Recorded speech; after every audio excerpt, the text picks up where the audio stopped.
ইরানের বিরুদ্ধে অর্থনৈতিক অবরোধ আরও জোরদার করেছে যুক্তরাষ্ট্র। নতুন নিষেধাজ্ঞায় প্রায় ৬০ ব্যক্তি, প্রতিষ্ঠান ও জাহাজকে টার্গেট করা হয়েছে।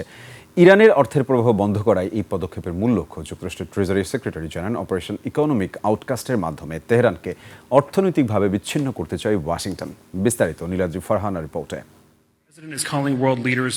মার্কিন ট্রেজারি সেক্রেটারি স্কট বেসেন্টের ঘোষণায় শুরু হয় অপারেশন ইকোনমিক আউটকাস্ট।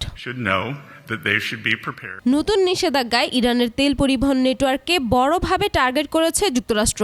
বিমান চলাচল, স্বর্ণ, প্রযুক্তি ও ডিজিটাল সম্পদ খাতসহ ইরানের তেল ও অস্ত্রের উপকরণ পরিবহনে ব্যবহৃত রাষ্ট্রীয় জাহাজগুলোও রয়েছে এই নিষেধাজ্ঞার আওতায়।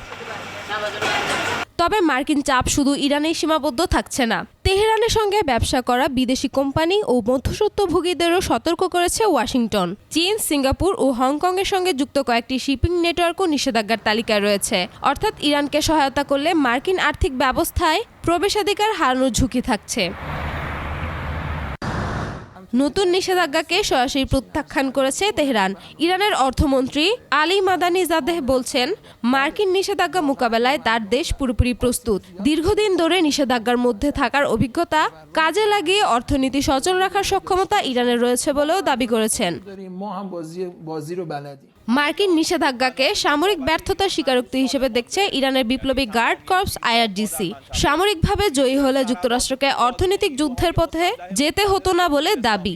ইরানের ক্ষেপণাস্ত্র সক্ষমতা ও উৎপাদন এখনও অব্যাহত রয়েছে বলে জানায় IRGC। এদিকে যুক্তরাষ্ট্রের নতুন নিষেধাজ্ঞার সমালোচনা করেছে চীন।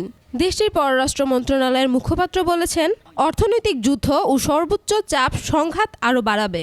জাতিসংঘের অনুমোদন ছাড়া যুক্তরাষ্ট্রের একতরফা নিষেধাজ্ঞার বিরোধিতা করে বেইজিং বলছে, উত্তেজনা কমিয়ে দ্রুত সংলাপ ও আলোচনায় ফিরতে হবে। Niladri Farhana, desk report, 21 television.